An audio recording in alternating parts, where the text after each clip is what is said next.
السلام علیکم ورحمۃ اللہ وبرکاتہ۔ اعوذ باللہ من الشیطان الرجیم، بسم اللہ الرحمن الرحیم۔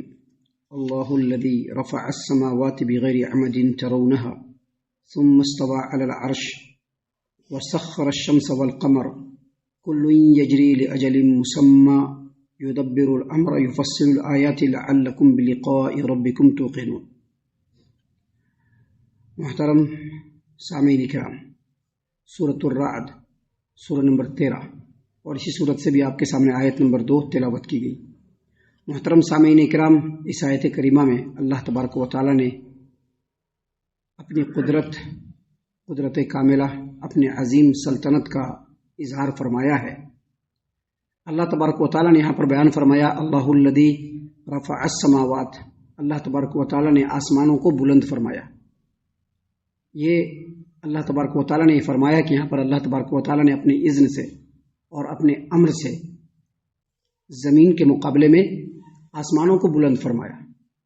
اس قدر بلند فرمایا کہ آسمانوں اور زمین کے درمیان اس قدر دوری ہے کہ اس دوری کو نہ تو ماپا جا سکتا ہے اور نہ ہی اس کے حد کا ادراک کیا جا سکتا ہے، بلکہ اللہ تبارک و تعالیٰ نے اپنے امر سے، اپنے اذن سے، اپنی تسخیر سے آسمانوں اور زمین کے درمیان بالکل برابر کا فاصلہ رکھا ہے، اور اس کے درمیان جو ہوا اور پانی ہے ان تمام چیزوں کو اللہ تبارک و تعالیٰ نے چاروں طرف سے احاطہ فرمایا ہوا ہے۔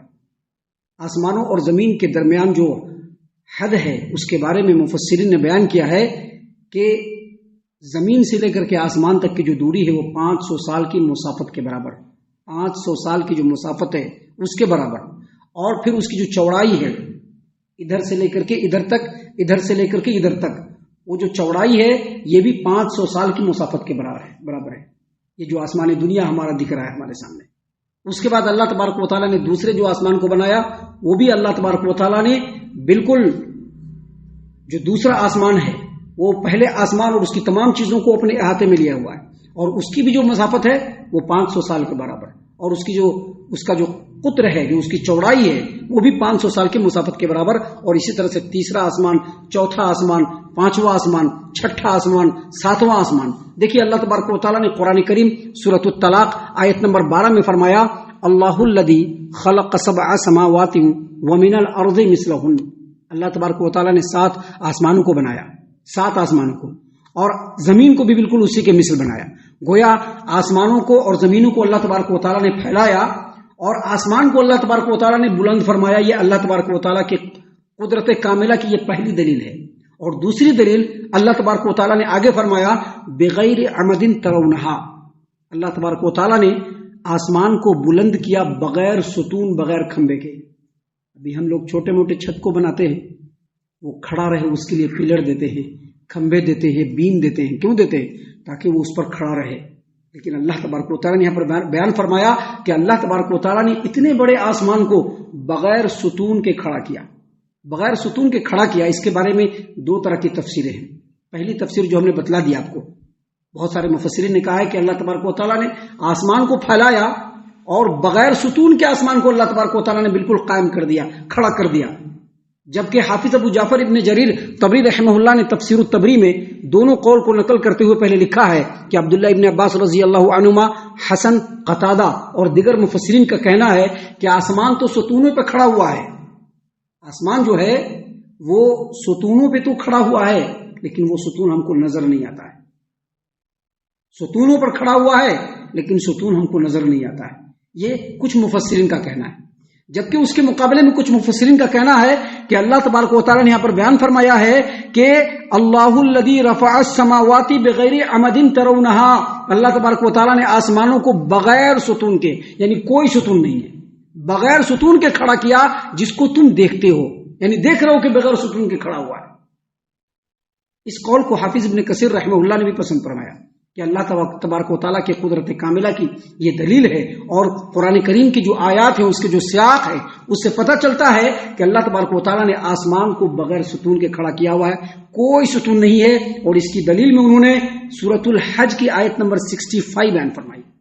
اللہ تبارک و تعالیٰ نے سورۃ الحج میں بیان فرمایا کہ وَيُمْسِكُ السَّمَاءَ أَن تَقَعَ عَلَى الْأَرْضِ إِلَّا بِإِذْنِهِ، اللہ تبارک و تعالیٰ آسمانوں کو تھامے ہوئے ہے اس طرح سے کہ وہ گرے نہیں.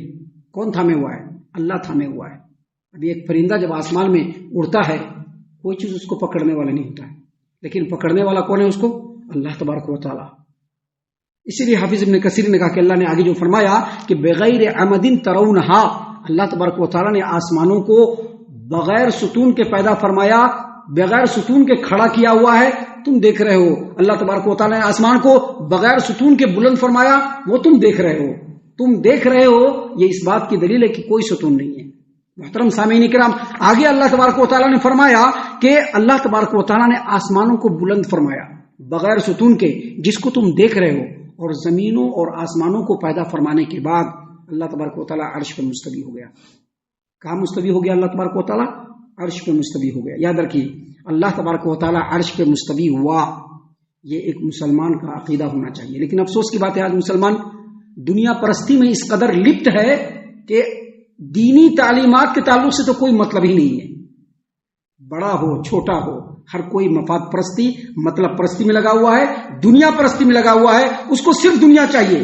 یاد رکھیے، ایک مسلمان کا سچا عقیدہ ہونا چاہیے کہ اللہ تبارک و تعالیٰ عرش پر مستوی ہے، عرش پر متمکن ہے، یہ بھی نہیں بولنا ہے. عرش پر بیٹھا ہوا یہ بھی نہیں بولنا ہے. عرش پہ مستوی ہے اللہ تبارک و تعالیٰ.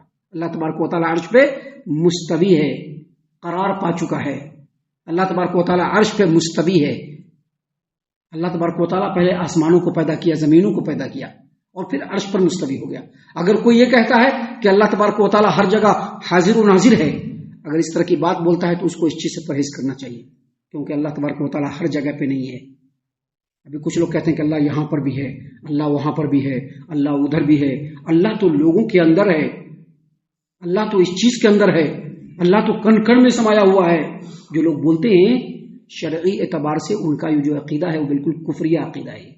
اس عقیدے سے بالکل باز آ جانا چاہیے.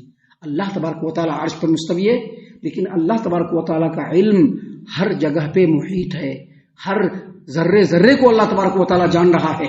ہر ذرے ذرے کا علم اللہ تبارک و تعالیٰ کو ہے. یہاں تک کہ حدیثوں سے یہ بھی ثابت ہے کہ بالکل سیاہ کالی رات میں سیاہ کالے پتھر کے اوپر بالکل کالی چمٹی جو چلتی ہے، اس کے چلنے کی دھونی کو بھی اللہ تبارک و تعالیٰ سنتا ہے. اللہ کا علم سمع اور بصر ایسا ہے اللہ تبارک و تعالیٰ کا کہ کائنات کے ہر چیز کو اپنے احاطے میں لیا ہوا ہے.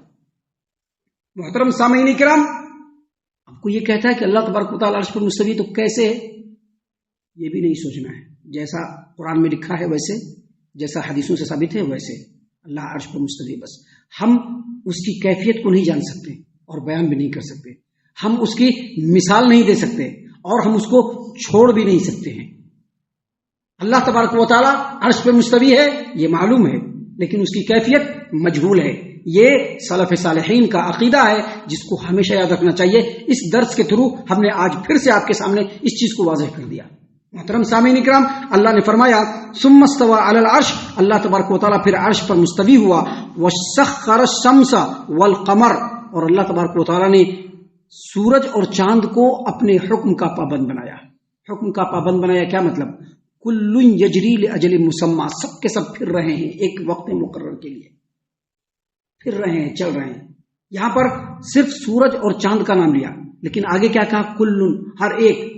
اس کا مطلب ہے کہ سورج اور چاند کے لیے تو دو کا لفظ استعمال ہونا تھا، لیکن اس کا مطلب یہ ہے کہ سورج ہو، چاند ہو، ستارے ہو، سیارے ہو، دوسرے جتنے بھی جو ہے انترکش کے اندر جو بولتے ہیں نا کہ بہت ساری چیزیں، سب کے سب، حتیٰ کہ یہ زمین بھی اپنے اپنے مقر کے اوپر چل رہا ہے. اللہ تبارک و تعالیٰ نے سب کو اپنے حکم کا پابند بنایا ہوا.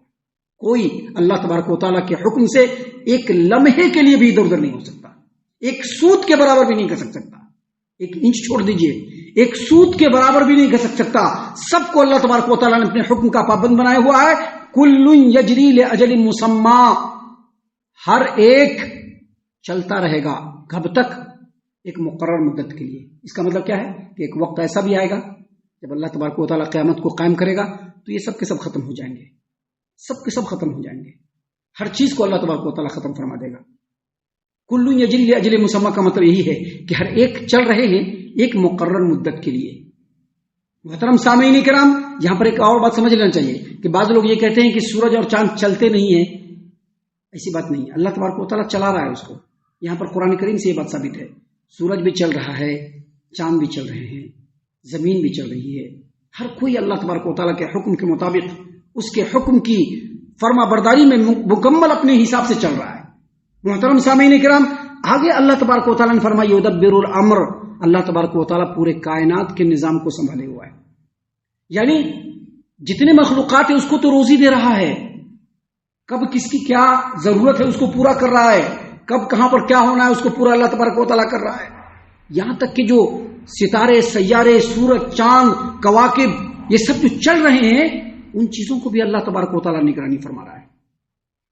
کیونکہ مخلوقات میں سے کوئی بھی چیز چلے گی تو وہ پرانا ہوگا نا, گھسے گا, کمزور ہوگا. اللہ ان تمام چیزوں کی نگرانی کر رہا ہے اور ان تمام کا انتظام بھی کر رہا ہے اللہ تبارک و تعالیٰ.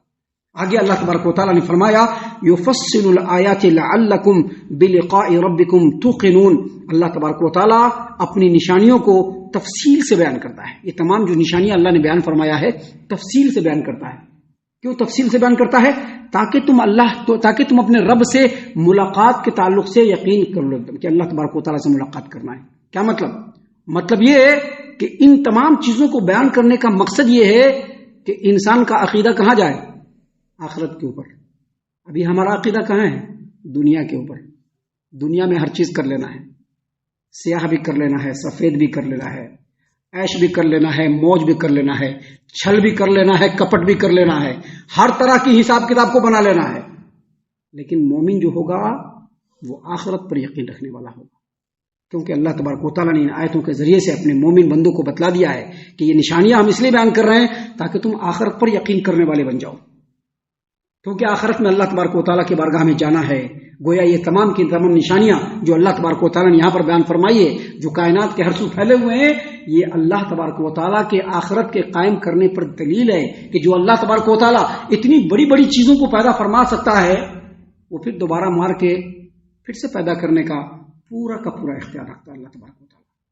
ہم اللہ سے دعا کرتے ہیں کہ اللہ تعالیٰ ہم تمام کو ان تمام باتوں کے اوپر خوب غور و فکر اور تدبر کرنے کے ساتھ ساتھ ان باتوں کے اوپر عمل کرنے کی بھی توفیق عنایت فرمائے. آمین. اللہ تعالیٰ ہم تمام کو صحیح معنوں میں پکا سچا مومن مسلمان بنائے. اللہ اور اس کے رسول صلی اللہ علیہ وسلم کی اطاعت و فرما برداری کرنے والا بنائے.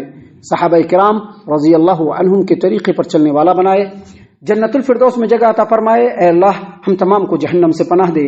اے رب العالمین ہم تمام کو جہنم سے پناہ دے. اے مالک الملک ہم تمام کو جہنم سے پناہ دے. آمین یا رب العالمین. وما علینا الا البلاغ المبین.